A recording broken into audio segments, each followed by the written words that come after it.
Our ride engineers, basically, who help us in designing the actual physical ride, calculate all sorts of loads and speeds and the physics, basically, that's required to take this train through the ride. The story of this ride, Rock and Roller Coaster, is really about mixing light, music, and motion together in a single experience.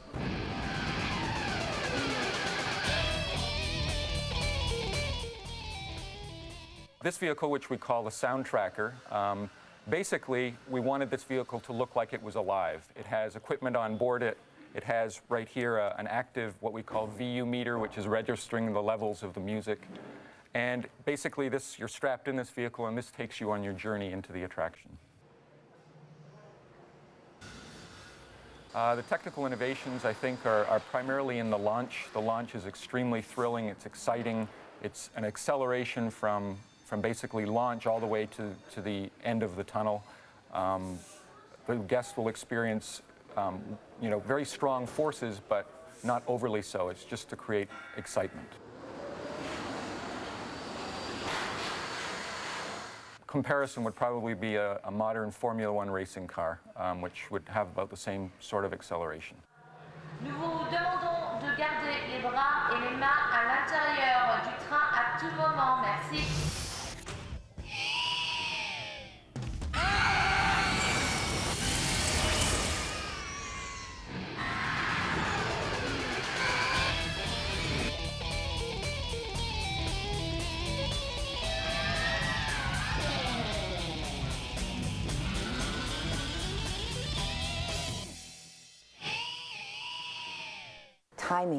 Timing is the biggest challenge for this, for the design, because the vehicles are moving so fast and they're twisting and turning and they're flying through the truss and over the truss and around the building. To design the lighting to be effective and to move, you have to know exactly where the vehicle is and what it's going to look like to the guests. We spent the first several weeks of programming just trying to figure out where the vehicle was and how to have the lights come up and move, and then move on to the next effect.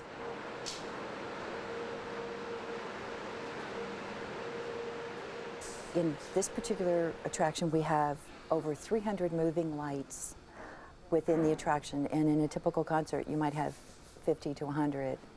So it's a huge challenge to do a huge over-the-top light show, and you've got about 50 seconds to do it.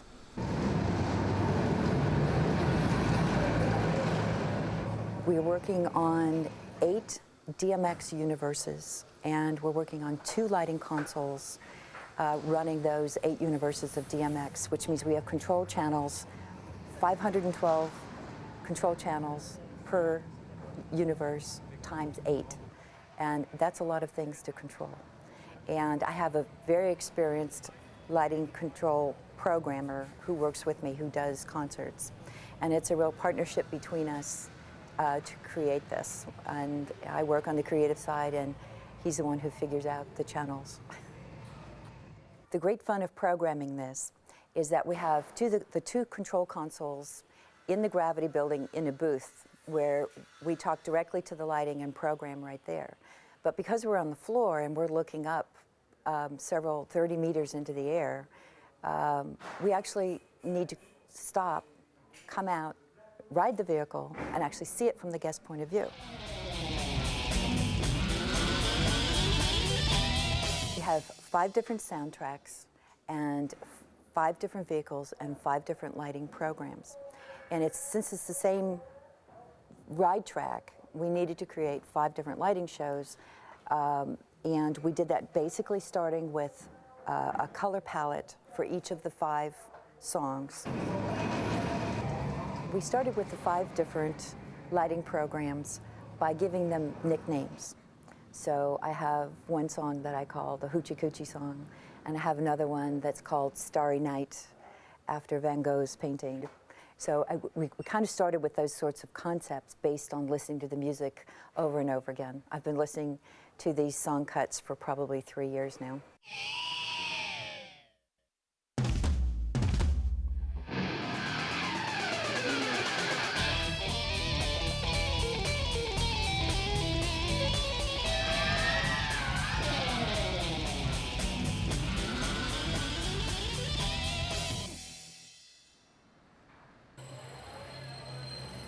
the best thing is when we have guests who come over to ride, and I mean guests as in other people who work on the project right now, and to ride with them when they're riding it for the first time.